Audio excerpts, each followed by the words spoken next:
ask you is for your name because I'd like to... Yeah, this is the corporate switchboard. How may I direct your call? Okay.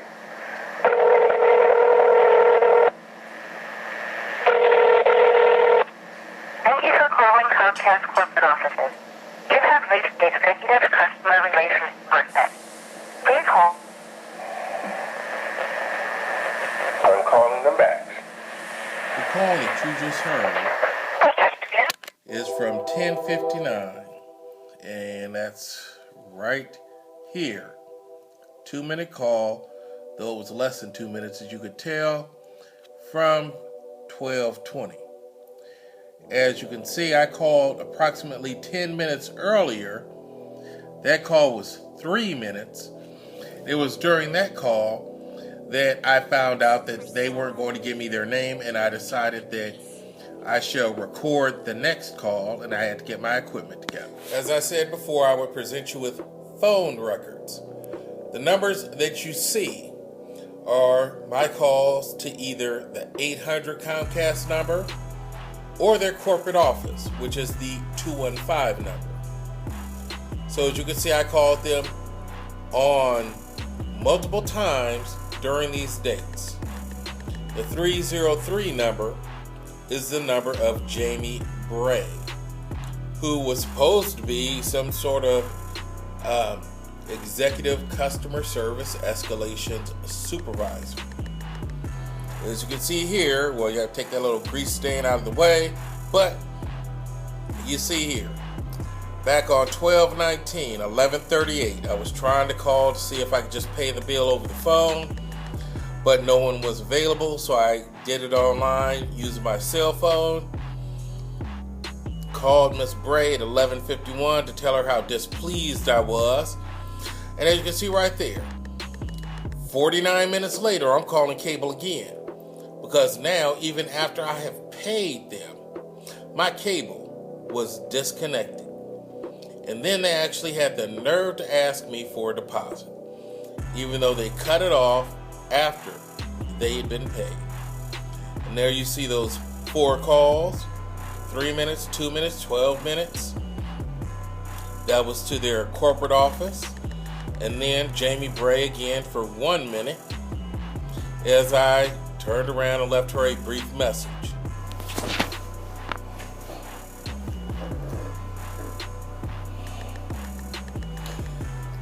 Hello. Today I want to talk to you about rape. Usually there's a stigma associated with being raped, and the victim wants to run and hide, don't want to reveal themselves because being raped, you feel like it's a shameful act. When the fact of the matter is that the rape victim, in almost 100% of cases, and I'm just speculating and throwing the figures out here, but in just about all cases, they did nothing to warrant being raped. Yet, they're the ones that hide. They're the ones that are shamed. They're the ones who don't want to step up and come out and say what happened to them and who did it. Well, my name is Daryl, and I was raped. But I wasn't raped by an individual. I was gang raped. I was, I hate to use foul language, but just this once, I was fucked by a whole lot of people, all of whom were representatives of COMCAST. And let me tell you, just a brief background, but, I first met COMCAST back in more than 30 years ago. I was a teenage lad, and, COMCAST came along, and she was so new and pretty, and, she could talk about anything at any time of the day. Sports, she could talk about sports 24 hours a day. She talked about news, CNN, 24 hours a day. And so, I took her with me wherever I went. It was like being, getting with your childhood girlfriend or boyfriend, whatever your preference is. But she was with me all the time. When I went off to college, I took COMCAST, call her COMCAST Jackson. I took COMCAST Jackson with me when I went to college. When I got out of college, moved, got a little small cramped place, barely enough stuff in there for anybody. Just had one skillet, one pot, one plate, one set of silverware, one fork, knife, spoon. But what I did have room for was my girl COMCAST. COMCAST Jackson was with me when I moved again. Moved back home. Not home, but hometown, but took COMCAST Jackson with me when I moved back. As you get older, you move out to the suburbs. Took COMCAST Jackson with me there too. Even though I had like girlfriend, wife, stuff like that, but I still had my girl, COMCAST Jackson, along with me. And things were great, but some of you that have been in long-term relationships, let me tell you, you know how the story plays out. Shit gets kind of bored. Same position every night, night after night after night. Sometimes you want to switch it up. So COMCAST Jackson wanted to switch it up. Wanted to introduce me to some friends of hers. Cousin. Her cousin, COMCAST Gupta from India. So I didn't really like it, but my girl said it might spice things up. I talked to COMCAST Gupta in India. A couple of times I talked to her, and then I found out that she was a dominatrix. Okay, she wanted to turn around and treat me like I was in a diaper. And she was standing up there in that black leather or pleather with the mask on and the spikes and holding that whip, beating my ass with her tongue. I had to let her know that's not gonna work. You're not gonna do me like that, COMCAST Gupta. Said, let me talk to my baby. Let me talk to the supervisor, COMCAST Jackson. Let me get back with my babe, talk to her about what you did. However, next thing I know, I'm talking to COMCAST Santos in the Philippines. I'm talking to her Filipino aunt, COMCAST Santos. Oh, and COMCAST Gupta, her uniform ID number was #8*. #8*. And then you have COMCAST Gupta, or COMCAST Santos over in the Philippines. And hold on, give me a moment. Let me just hit this real quick. And now COMCAST Santos, whose ID number is 304-567-01. Now, she turned around, she told me, hey, you with my niece and everything, you with COMCAST Jackson, I'm gonna treat you okay. I'm gonna make it all better. Daryl, and it's gonna be all right. So I started asking questions about the cousin COMCAST Gupta over in India, because if one's in India and one's in the Philippines, how are you going to be supervising anybody's activities if you're in two different countries? I started asking questions about some information. Give me some ID numbers. Give me this. Give me that. So then we can get to solving the problem. But I want to make sure that my baby, COMCAST Jackson, knew how to get in touch and deal with her cousin, COMCAST Gupta in India. Next thing I know, because every time I asked COMCAST Santos a question, it was like she did not even understand English, because it would take about 20 to 30 seconds for her to answer my question. Like she had to get a translator or something to translate what I said and then give me an answer. Next thing I know, COMCAST Santos hung up in my face. And I'm like, what the hell? So I go ahead and I'm like, nah, hell no, I'm going to call my baby at work. She works up there in Philadelphia, Pennsylvania. So I called my babe, COMCAST Jackson. Hey baby, what's up? I need to talk to you about COMCAST Gupta and COMCAST Santos, because we need to get this straightened out. Next thing I know, she just transferred my call. Just nothing. Click, 1 second. And the phone's ringing again. Hang up, call my baby back. I'm like, babe, what's up? We've been together heck long. Well, first, because I don't even know you're my baby right now. What's your name? And then, I guess it may not have been my baby, because she said COMCAST, but apparently it wasn't COMCAST Jackson, because she told me, I'm not going to tell you my name. You don't need to know my name. And then you need to talk to the executive customer service team. But when I stayed on the line, I'm like, whatever. Eventually I'll get to my baby. It's going to all get straightened out. Then Jerry answered the phone. Now, I figured maybe he was some sort of relationship counselor, because then he started asking me questions about what happened with COMCAST Gupta in India and COMCAST Santos in the Philippines. So I told Jerry, I figured he was going to help me get back together with my baby Comcast Jackson if I just cooperated with him. Talked to Jerry about the situation. Well, no problem. No problem, sir. I'm going to have your baby give you a call back by 6 o'clock tonight. And I guess my baby was cheating on me or something, because 6 o'clock came, 7, 8, 9, 10, and I didn't get a call. Didn't get a call. Then the next day, I did get a call, and I guess it was my baby's little sister or something. And I'm like, hell, I don't have time to talk to you. I said, call me, or I was supposed to get a call Friday by 6. It's Saturday. I'm doing stuff like everybody else. Saturday, it's your weekend. You got things to do. You ain't got time to be talking no cable. And I wasn't even home. So I said, you call me Monday before 12 noon. You call me Monday before 12 noon.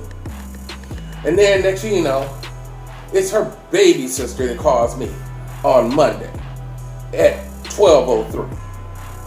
And it didn't have a reason for why you didn't call me at 8, 9, 10, or 11. But you want to wait till noon and then call me. And be like, well, I got caught on a long call. Well then, there goes one more bit of profanity again. Your stupid ass should have turned around and tried to call me at 8 o'clock or tried to call me at 9 o'clock. Why are you going to try to set that call up for 12 noon? And I said you had to call before noon. So I said, no, hell no. Let me talk to your mom. Let me talk to Mom Jackson, Mom Comcast Jackson. And Mom was busy. So I said, you have your mom email me. Now, Mom goes by the name of Jamie Bray. And that's B-R-A-Y. And she's supposed to be in charge of Colorado, and it's either Colorado and Arizona or Colorado and New Mexico. Either way, neither state do I live in.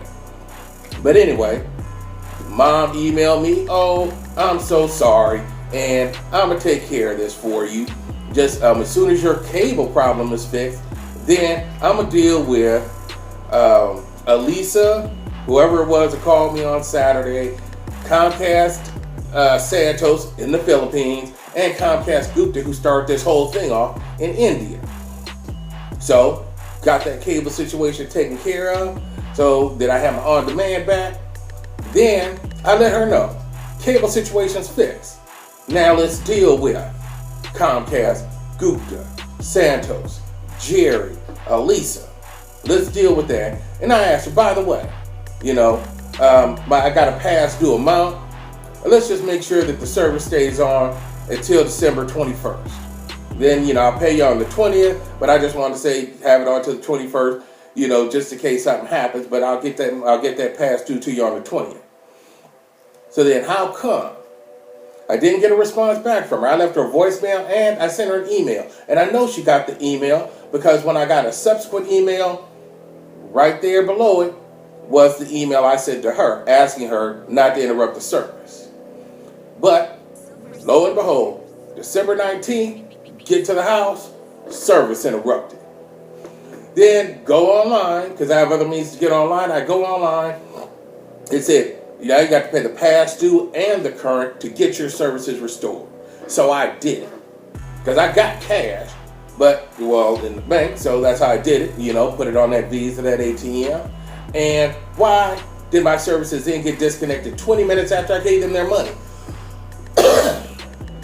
Then turn around and talk to my babe's other cousin, some dude in India, who then transferred me to her little brother here in America, Matt.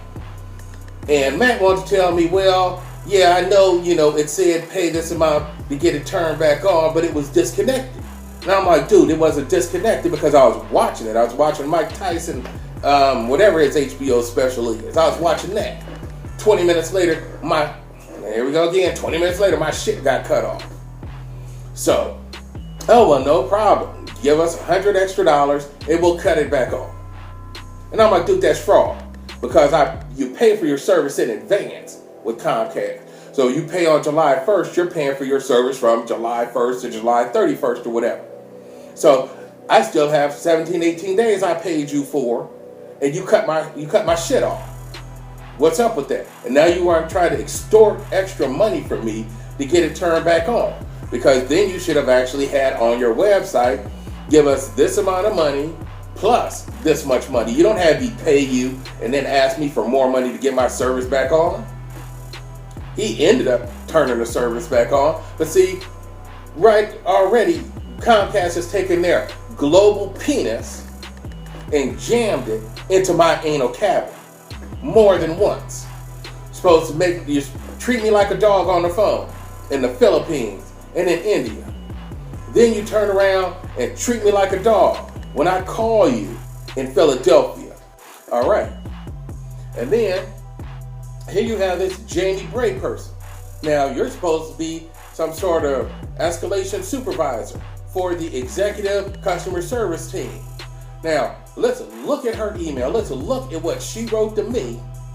Let's look at my reply to her. And then you'll see. She said she'd get back to me. And she never did. Never. I had to turn around and keep calling to try to find out who her supervisor was. And I guess word got back to her because I did apparently get the number for her supervisor who was out. And then I get a call from another lady. I won't mention her name yet. But she also sent me an email. And here's her email. And you'll see it says, okay, well, I will give you a formal reply or formal letter tomorrow. I don't have any formal letter. Let's have a look. Here you have the emails that I spoke of. So you can read these. December 11th, 2:13 a.m. in the morning. I'll try to move smoothly. But you can see. And this is a long email that I wrote to Miss Bray because I was extremely upset. Use two words. Extremely upset at how I was treated.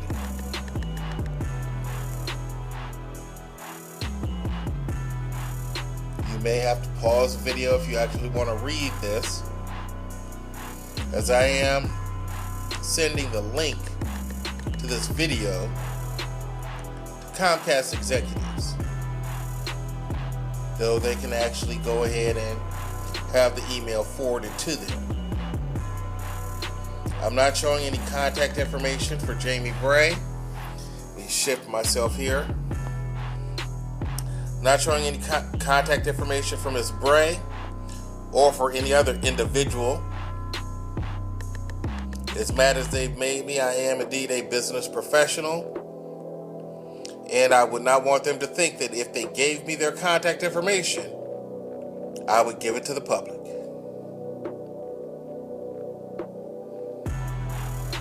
Scroll down here. I don't want to take too much time going through this first one, which was extremely long.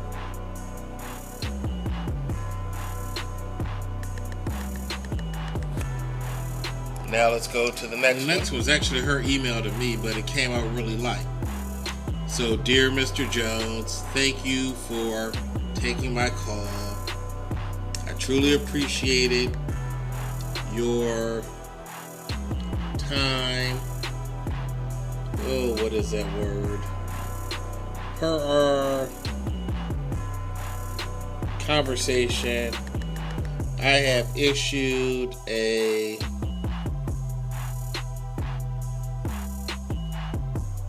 credit. Okay, so actually I went too far. There. So from December 11th, I received an email from Jamie Bray, and that email for the most part says that once I get the cable fixed, that she will go ahead and address the customer service situation. Then above you can see I contacted Miss Bray, told her about the situation, how I wanted my cable not interrupted until the 21st. She decided that she would ignore this email. And then this next email here is from Miss Cook. And Miss Cook basically told me that she would go ahead, issue me a credit, and then she would and then I would go ahead and I would send her the voice file, which is up here. So, Dear Miss Cook, and I've attached the MP3 file, and then I just give her sort of a brief overview as to what it is that I want. She responded to this email, and you wouldn't be able to see that either. But basically, she responded to that email letting me know that she was going to about that email as well, letting me know that she was going to go ahead and send me a formal letter the next day, and she never did. That next day, or next day would have been Christmas. The next business day would have been the 26th. And this is why I come to you and tell you about, tired to be blunt again, I want to tell you about being fucked in the ass by Kate. Now you got to figure that I have never before made any kind of video. I've never before come out and stood against cable or said anything negative about cable. 30 plus years. And then to be treated like a piece of shit when I had a minor problem. A minor problem that could have been handled by COMCAST Gupta if she was on, or if she knew anything about telephone etiquette and treating people properly. And then you have proof because you heard it yourself. You turn around and you call their corporate office. To be blunt again, that corporate office is like, fuck you. Because there is no accountability. There's no accountability because instead of telling you their name, you call them and they could do whatever, treat you however they want. Because you don't have their name, so you can't get them in trouble. And when you call to ask for a supervisor, you're not going to get one because it's a corporate office building and you have people on multiple floors answering the phones for that switchboard. So the first person you talk to may be on floor 3, the next person may be on floor 10, the person after that may be on floor 1. But there's no accountability because you don't know who you talk to, and apparently Comcast likes it like that. Because when I called Jamie Bray and asked her to send me an email or call me back and leave me a voicemail, because I told her I had no intention of talking to her anymore. But I told her I wanted the name and contact information for her supervisor, and she refused to give it to me. No accountability. So I'm putting this online because apparently they want to make sure they insulate their executive structure so that they don't hear complaints from customers. But I want them to hear this complaint. Because here it is, you took somebody who was a customer. Sometimes I was happy, a few times I wasn't. But you took a customer of 30 years and you turned him around and pissed him off to the point that he doesn't want to have anything to do with you. And he's going out on the internet telling other people not to have anything to do with you. Because there are other women out there. There's Dish Network Yamaguchi. There's Direct TV Chan. And there are other smaller cable outlets like Frontier Sanchez. So there are other women out there. And I'm going to get with one of them. And I'll get with them for my next 30 plus years. And then maybe I'll get with somebody else. But cable, when you raped me in my ass, to be graphic, that was it. Because it kept going up the ladder, and then your people who are up the ladder acted just like the people who are down the ladder in India, with no respect for the customer and hiding from the consequences of their actions by not telling you who supervises their activities. So for those of you out there who are thinking about getting cable, think again. You're probably one of the companies that's going to treat you a hell of a lot better. Because my family is giving them 30 years worth of monthly payments just to take it up the ass in the end.